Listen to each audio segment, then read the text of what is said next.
Welcome to BeeBlu OS that turns brand guidelines into brand systems, giving teams, agencies, developers and AI tools one clear place to find and use the right brand assets, guidelines and voice.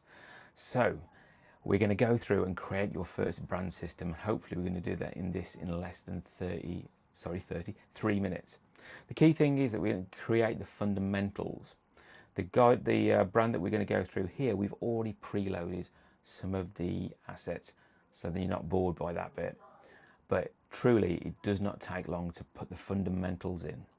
And I'm going to briefly show you in the second video what the full brand looks like so that you can then access it and share it with, as I've said before, teams, marketing, designers, and even AI. So we've got a brand ready context.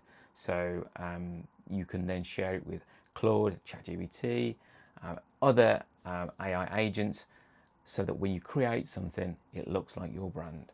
So let's get started. Let's get set up. So let's start the setup. And the initial one is what architecture you're using. If you don't know any of these things that we're looking at here now, Tailwind, Shad CN, Material UI, just skip this bit. You can always change this later on. That's one of the beauties of BeeBlu OS, is that everything we're setting up here, you can alter, and then in the future, if you want to change your brand in any way, you don't have to change all those brand assets that have been cast across emails, Slack channels. They're all in the one place. So what we've got here are the different colors that we've set up. You can add more colors if you wish. You can even import from Figma via our plugin. This is in beta, so if you would like to test it, give us a shout and we can send you that over to you. We also have the options of where you would like to use it in the brand system. Once again, if you're unsure what that means, as in where these will be related to tokens, etc., don't worry about it yet. We can access that at a later date. So colors, basic colors in. Then we're going to set up the typography and the shape. So the shape is the radius of things like buttons, cards, fields and things like that.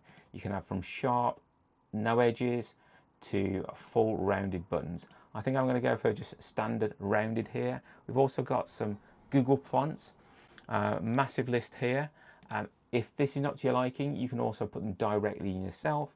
For example, if you're using system fonts or standard basic web fonts. If you're using other things like Adobe, we're not quite there with those yet, but give us a shout and we'll try and implement those as soon as we can. Let's move on and upload a logo. Now at this point, obviously we've preloaded logo. If you upload your logo, you get then presented this screen that helps us work out, okay, you've uploaded a logo that works better on light or dark or the neutral surfaces that you chose before. So at this point, we want to just work out what the logo will work best on. So hopefully you'll have a range of different logos that you'll upload later on, but this is to get the brand and the fundamentals working. So let's create the basics of that brand.